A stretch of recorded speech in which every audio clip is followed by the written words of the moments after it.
За намайг Зэвлт Маял Хавсар гэдэг Завхан аймгаас ирсэн. Завхан аймгийн сэтгэлийн гоёл сэтгэлийн төвөд төрөөмс байгууллага байдаг. Энэ байгууллага анх 2012 онд байгуулагдсан цааш өнөөдрийг хүртэл одоо 7 жилдээ сэтгэл зүйн үйлчилгээг одоо миний бие хүргэж байна. За би өөр болохоор Монс их сургуулийн сэтгэл судлаач мэргэжлэр төгссөн.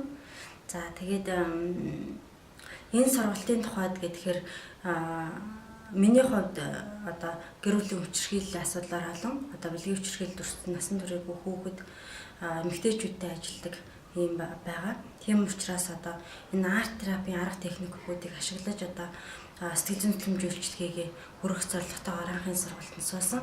За сургалтанд суугаад бол би өмнө нь бол мэргэжлийнхаа өрөөнд арт терапийн зарим арга техникүүдийг бол ашигладаг байсан. Энэ сургалтанд суугаад бол маш их олон арга техникүүдийг нийт сурч авлаа. Хоёрд бол энэ арт терапи арга техник гэдэг бол маш нарийн зүйл юм байна. Зүгээр нэг одоо интернетээс ч юм уу саний хэвлэлээс судлаад үзээд хэрэглээд байх бол хэрэглэхэд бол буруу зүрх ашиглахаас эхлүүлээд их алдаатай байдаг юм байна. Яг ингээд мэргэжлийн төвшөнд австрал одоо мэргэжил дэвшлүүлсэн мундаг багшийн сургалтанд суугаад бол үнэхээр шал өөр ойлголтууд байдаг юм байна гэдгийг сурч мэдэж авлаа. Нэгдүгээрт нь.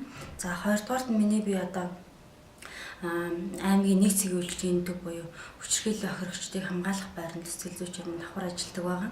За энд ажиллаж байгаа ажилтны хувьд очиод би бол хүчирхийллийн охирогч хүүхэд эмэгтэйчүүдэд сэтгэл зүйн төлөмжүүлэлтээ үзүүлэхдээ энэ арт терапи арга техникүүдийг бол ашиглаж одоо сэтгэл зүйн төлөмжүүлэлтээ үзүүлье.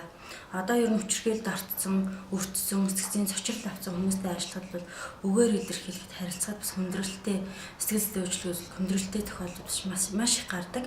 Тэгэхээр энэ арт терапи арга техникүүд бол усын тохиолдолд бас хэрэгтэй юм байна гэдгийг бол одоо мэдэрсэн. Тэгээ энэ техникүүдийг бол цаашдаа үйл ажиллагаанд нэвтрүүл бас энэ мундаг мэргэжлийн багштай цаашдаа хамтарч ажиллая гэсэн их бодол төлөвлөгөөтэй байгаа. За энэ ажиллаж явах хугацаанд бас арт терапийн чиглэлээр нэлээд их судалж бас Монголын одоо арт терапи урлагийн сэтгэл зүйн хөгжилд бас тодорхой хэмжээнд өөрийнхөө хувь нэмрийг оруулна гэж бас бодож мөрөөдөж төлөвлөж байна.